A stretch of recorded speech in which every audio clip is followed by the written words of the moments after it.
Good. I'm glad you did.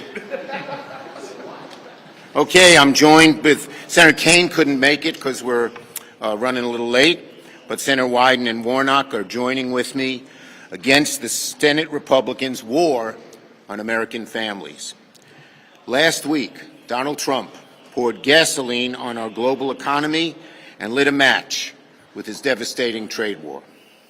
President Trump introduced tariffs on so-called Liberation Day, but the only thing so far that Americans have been liberated from is economic stability. As everyone knows right now, the nation is in tariff chaos. No one really knows what's going on, especially the president. These tariffs are self-inflicted catastrophe on the United States. The market continues to teeter. Your retirement accounts are in a whiplash. A report by J.P. Morgan, now they're normally a staid banker, but you know what the title of their report was? There Will Be Blood. And it warned that, quote, these policies, if sustained, would likely push the U.S. and possibly the global economy into a recession this year. They continued with a warning, raising the risk of recession this year to 60%. The stock market's all over the place, but what really is bothering the American people is the potential rise, the dramatic rise in costs, what they pay for food, for medicine, for clothing, for housing, for cars, for gas. The fact that in a recession it's harder to get a job, advance in your job, and it's more likely you'll be laid off, it's more likely you'll pay for more. So the American people are focused on how it will affect them in their pocketbook, whether they own stocks or not. The choice in front of Leader Thune and Speaker Johnson is simple. Are they going to choose Donald Trump, or are they going to choose American families? Stand up to Donald Trump, or watch him walk us directly into a recession. And so far, they're not standing up. Congress must take action before Donald Trump causes even more damage to the economy. Last week, the Senate took the first step, passed Senator Kaine's resolution that would roll back tariffs on Canada to ease some pain from American families. Speaker Johnson must allow the House to vote on that bipartisan legislation that would reverse the senseless tariffs in our longtime ally, Canada. Senate Democrats are trying to do more to help families worried about their costs, their retirements, economic chaos. So that's why I was so deeply disappointed last Friday when every single Republican rejected my measure to stop any tariffs since January 20th if prices for groceries and medicines and other essential goods went up. Every one of them voted no, and the voters are realizing that. Let me repeat. Republicans had the chance to stop this pain for American families, and every single one voted no. But we won't be deterred in fighting for Americans. That's why today I'm proud to be joining Senators Wyden, Kaine, Warnock, and others to introduce another resolution that would halt all of Trump's tariffs. The Senate has the power and the authority to stop this madness. We have a duty to act in a bipartisan way to repeal these tariffs. We have the ability to put it on the floor and make them vote on it, like Senator Kaine did in his resolution. Same with Senator Wyden's. And now let me call on him, Senator Wyden. Thank you, Leader Schumer. And I'll be short. First of all, Trump's tariffs have taken the U.S. economy from being the envy of the world to being a laughingstock in less time than it took to finish March Madness. I mean, basically, you just turn around and we are trying to basically dig out from under these incredible experiences so many Americans are having with their 401ks and trying to pay for essentials. And today in the Finance Committee, we learned that the massive global tariffs are going to go into effect tomorrow. And they said, well, maybe it would be scheduled. And finally, we got them to admit, essentially right after midnight, these are going into effect, and they are going to hit millions of Americans with what amounts to an economic fireball in terms of its power to them. And apropos of what the leader just said, it seems to me now the Trump administration is squeezing folks who work for a living, senior citizens and others. They're being squeezed from both sides. The tariffs are hitting them right now. They're going to get worse tomorrow. And what we tried to do last Friday night is say, for example, that we were going to protect Medicaid for our seniors. We lost by just one vote last Friday night, but we are going to be back, because for all those Americans who I've described as being squeezed by the Trump administration, we owe them more fairness. We owe them a fair shot. We owe them an opportunity to get ahead. So I'm pleased to be able to work with our caucus in two essential areas that go to the Finance Committee. One of them is tariffs, the other is Medicaid. But we've got to stay at it and mobilize Americans in every corner of the country to make sure that people on both health and their budgets, which is what the tariffs are all about, they get a more fair shot in the days ahead. We're going to stay at it until they do. And as the leader said, we now have a bipartisan resolution that's going to build on the Kaine resolution, but try to accomplish the same thing, only for 180 nations, not just one. Senator Warnock.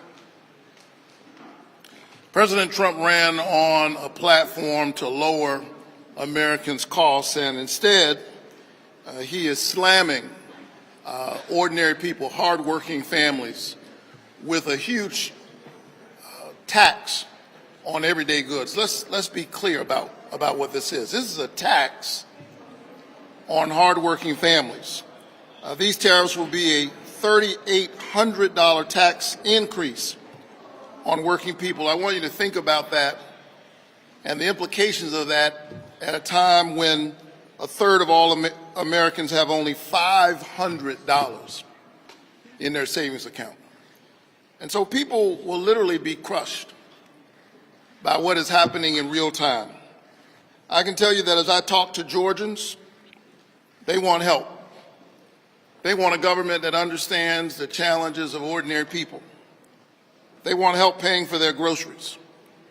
They're concerned about the price of saving and buying a house and buying a car.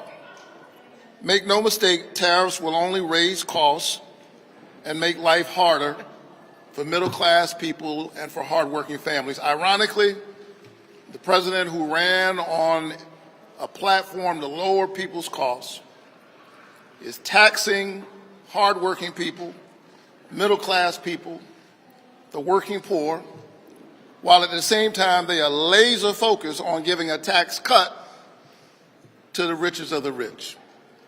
I think that's wrong-headed. I think it's Robin Hood in reverse. They're stealing from the poor in order to give to the rich, and the people of Georgia and all across our country deserve better than this. In contrast, my colleagues and I are focused on lowering costs. And that's why tomorrow I'm proud that I'll be joining Senator Bennett to introduce the American Family Act, which would put money back into the pockets of families by nearly doubling the child tax credit. 3 months after I arrived here in the Senate, I'm very proud that in the American Rescue Plan, one of the first things I was able to do was to deliver on the expanded child tax credit. It literally cut child poverty almost in half. But we only did it for 6 months because we could not get it extended. We need to reorder our priorities in this institution.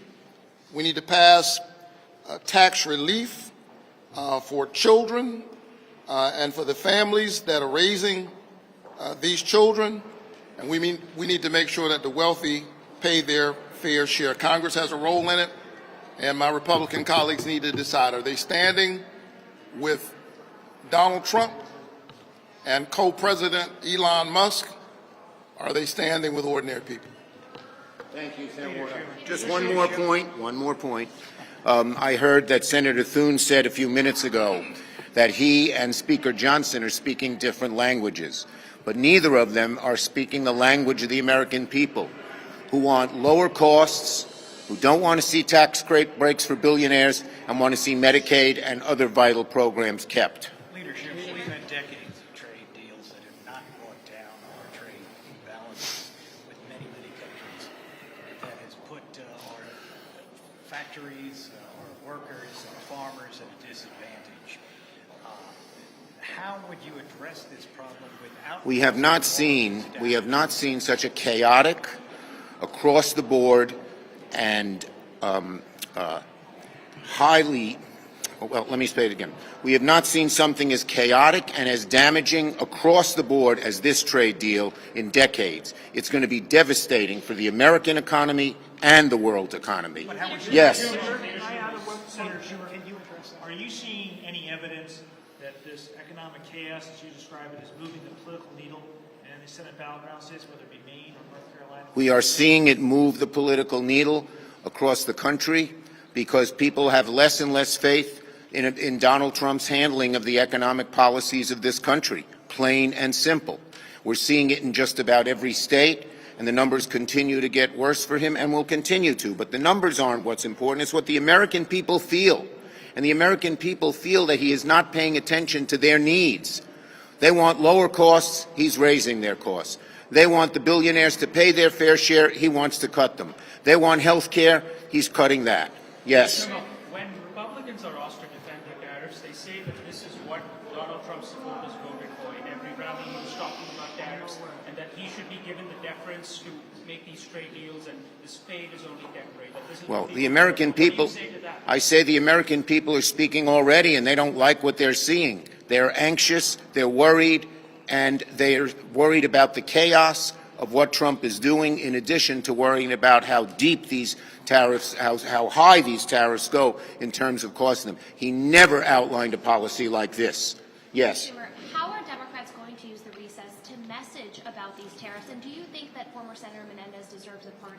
Okay, the bottom line is that how Democrats are going to use it, you're going to see us talking. We are working, Hakeem and I, our Senate and House colleagues are going to be out there talking to the people during the recess all the time on the issue of tariffs, on the issue of Medicaid, on the issue of taxes, on the issue of Social Security. We have days planned where we're working on all these issues. Did you want to answer something? No, I was just going to say we also got a tax bill coming up that can help bring industry back from overseas by making it more attractive to do business in the United States rather than overseas. Look at the Pfizer report. A few years ago, Pfizer paid no taxes in the United States. They basically went and did business overseas. That's the kind of idea that the Democrats have. Thank you, everybody. Do you believe that former Senator Menendez needs a pardon? Give you